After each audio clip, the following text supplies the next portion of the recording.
আজকের ভিডিওতে আমি যে প্রবলেমটা নিয়ে আপনাদের সঙ্গে ডিসকাস করবো, এই প্রবলেমটা অল্প বিস্তর সবার আছে, অলমোস্ট সবার। আপনি জানেন বা জানেন না, আপনার মুখে কিন্তু এই জিনিসটা হয়ে আছে কি। আজকের ডিসকাশনটা হচ্ছে ডেন্টাল ক্যালকুলাস বা টার্টার, বা বাংলা যেটাকে আমরা চলতি কথায় দাঁতে পাথর জমা বলি। এবার দাঁতে পাথর কেন জমে, কাদের হয়, আহ, সেটা নিয়ে আজকে ডিসকাশন, এবং সেটা হলে কি করতে হবে আর কি কি করতে হবে না সেটা নিয়েও ডিসকাশন করবো। প্রথম কথা হচ্ছে, আমাদের স্যালাইভা লালার মধ্যে তো অনেক রকম সল্ট আছে। তার মধ্যে সেগুলো অধিকাংশই ক্যালসিয়ামের সল্ট এবং ফসফেটও থাকে।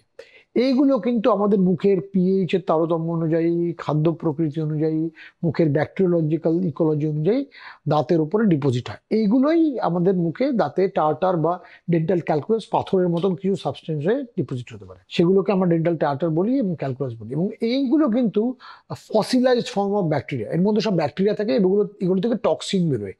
অতএব এগুলো থেকে প্রবলেম কি হয়? প্রবলেম হয় হচ্ছে যে দাঁতের মাড়ি নেমে যায় এবং দাঁতের হাড়ও হয়ে যায়।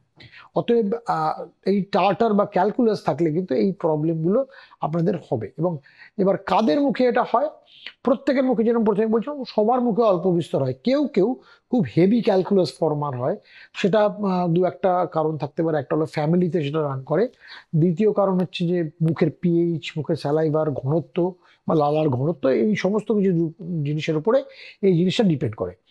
এবার তাহলে টার্টার যদি হয়, তাহলে সেক্ষেত্রে আমি কি করতে পারি? অনেককে আমি দেখেছি বাড়িতে নিজেরা আলপিন বা সেফটিপিন এই ধরনের জিনিস দিয়ে খোঁচাখুচি করেন। প্রথম কথা হচ্ছে এটা আপনারা করবেন না, কারণ এটা করতে গিয়ে টার্টার হয়তো কিছুটা অংশ ভেঙে পরিষ্কার হতে পারে বলে মনে হয়, কিন্তু এটা করতে গিয়ে মাড়িতে আপনি ইনজুরি হতে পারে এবং সেখান থেকে কিন্তু কোনো রকম ইনফেকশন হয়ে গিয়ে অ্যাবসেস বা এই ধরনের কিছু হতে পারে। অতএব এই ধরনের খোঁচাখুচি করবেন না। আর আমার কাছে যে পেশেন্টরা আসে, এছাড়াও আজকাল শুনি বিভিন্ন রকম সোশ্যাল মিডিয়াতে লাইফ হ্যাক বলে পাওয়া যায়।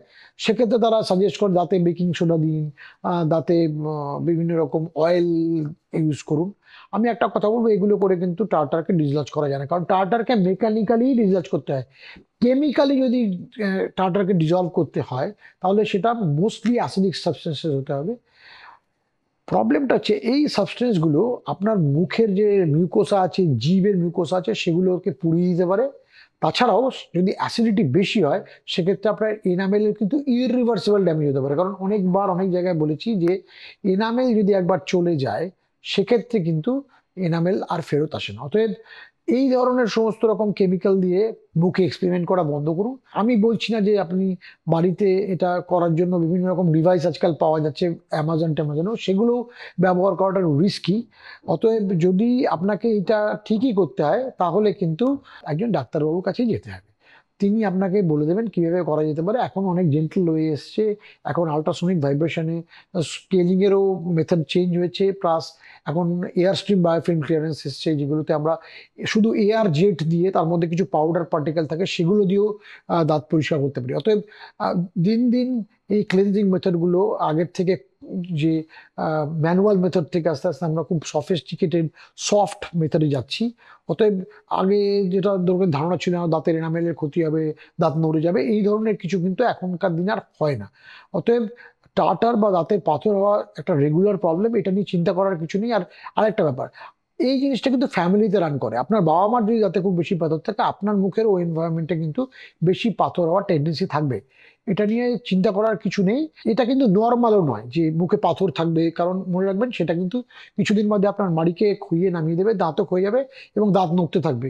অতএব এটা রেখে দেওয়াটা খুব একটা কাজের কিছু নয়।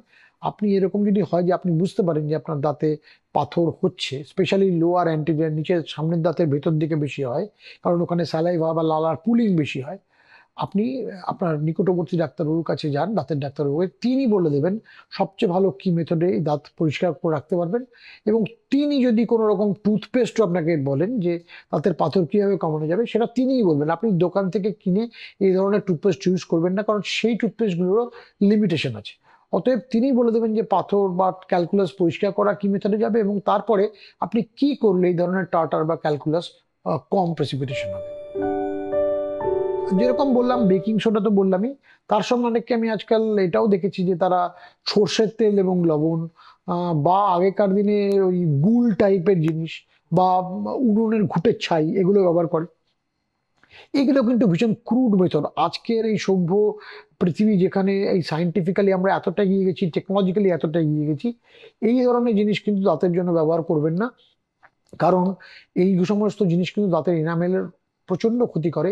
আর মনে রাখবেন, এনামেল চলে গেলে কিন্তু এনামেল ফিরে আসবে না। অতএব এই জিনিসগুলো ব্যবহার না করে আপনারা একটা সায়েন্টিফিক মেথডে দাঁতের টাটার আর ব্যবস্থা করুন।